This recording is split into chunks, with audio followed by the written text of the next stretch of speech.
આજે આપણે એક એવા દંપતીને મળી રહ્યા છીએ જેમને લગ્નના ઘણા સમય પછી સંતાનની પ્રાપ્તિ થાય છે.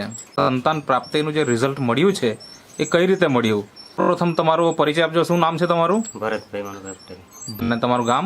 આંગલદર. એટલે તાલુકો કયો કહેવાય? મહુવા કહેવાય. મોહ. અને જિલ્લો સુરત. તમારું નામ? કલ્પનાબેન ભરતભાઈ પટેલ. હા. હવે તમે મને એ જણાવો કે તમારા લગ્ન કયા વર્ષે થયેલા? 2010 ઓકે. એટલે અત્યારે ચાલે છે 2022, એટલે લગભગ 12 વર્ષ જેવા થઈ ગયા. હવે મને એ જણાવો કે તમને તમારે ત્યાં 12 વર્ષ પછી સંતાનની પ્રાપ્તિ તો થઈ, લગ્ન થયા પછી કેટલા વર્ષ થાય છે અને સંતાન નથી રહેતું તો તમે શું શું ટ્રીટમેન્ટ કરાવી અને ક્યાં ક્યાં કરાવી એ થોડીક માહિતી આપો. અમે અહીંયા કરી છે વાત્સલ્યમાં વાત્સલ્યમાં? દવાખાને અમીમાં કરી છે. ઓકે. એટલે ક્યાં આવેલું? ચીખલી રામા. ઓકે. એ કરાવી છે. એક જગ્યાએ કેટલી વાર ટ્રીટમેન્ટ કરાવેલી? કેટલા મહિના સુધી? એ તો 3 મહિના જેવું કરાવ્યું ને રિઝલ્ટ આવે તો પછી શ્રદ્ધા હોસ્પિટલમાં કરાવી.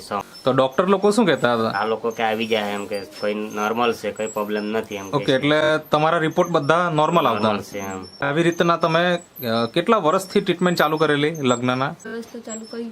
એટલે 6-7 વર્ષ થયા પછીથી તમે ટ્રીટમેન્ટ ચાલુ કરી? ના, એટલે એટલા વર્ષ અમે કરી. તે પહેલા ઓકે. તમારે 2 વર્ષ પછી જેવું ચાલુ કર્યું. ઓકે. લગ્ન તો આપણે ગામમાં રહેતો હોય તો ભગત ભુવાને પણ આપણે બતાવીએ, એ તો બતાવે. તો એવા કેટલા ભગત ભુવાને બતાવેલું એવું તો ગણી નહીં. અંદાજે? વધારે વધારે? ઓહો. વધારે. મતલબ ભગત ભુવાને બતાવ્યું હશે. આ ટોટલ તમારો ખર્ચો કેટલો થયો? 5-6 લાખનો તો થઈ ગયા છે. ઓહો. ઓછા. હવે આટલો બધો ખર્ચો કરાવ્યા પછી પણ જ્યારે રિઝલ્ટ નહીં મળ્યું તે ત્યારે તમારા મનમાં વિચાર કેવા આવતા? ખર્ચો કરતા બી નથી મેળવતો તો શું એમ. હવે તમારે ત્યાં અત્યારે તો બાળક છે, બરાબર? હા. અને 2 માસ થઈ ગયા છે આજે. આજે 2 માસ થઈ ગયા. તો એ રિઝલ્ટ શેનાથી આવ્યું એ થોડીક વાત કરો. આપણે જે આ પ્રોડક્ટ આપી છે એનાથી. જે અહીંયા આપણે ટેબલ ઉપર મૂકેલી છે, હા. આ જે નેચરામોર છે પ્રોડક્ટ તમે વાપરી, તો મને તમે સાચી વાત એ જણાવો કે શરૂઆત તમે કરેલી ત્યારે ખરેખર વિશ્વાસ હતો કે? ના, કઈ વિશ્વાસ નથી. તો મતલબ વાપરી જોઈએ એમ કર્યું. ઓકે. તમે પ્રોડક્ટ કેટલા મહિના વાપરીને તમને પ્રેગ્નન્સીનું રિઝલ્ટ મળી ગયું? બેન, તમે બોલી શકો.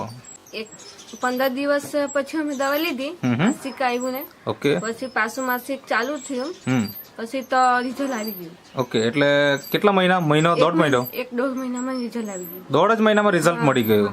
બાળક છે ખરું અત્યારે? મને બતાવી શકો ખરા? હા છે. હા, બતાવજો ને. દર્શક મિત્રો, આ તમે જોઈ શકો છો, આ 2 માસનું બાળક છે. શું નામ રાખ્યું છે? શ્રેયાસ. શ્રેયસ.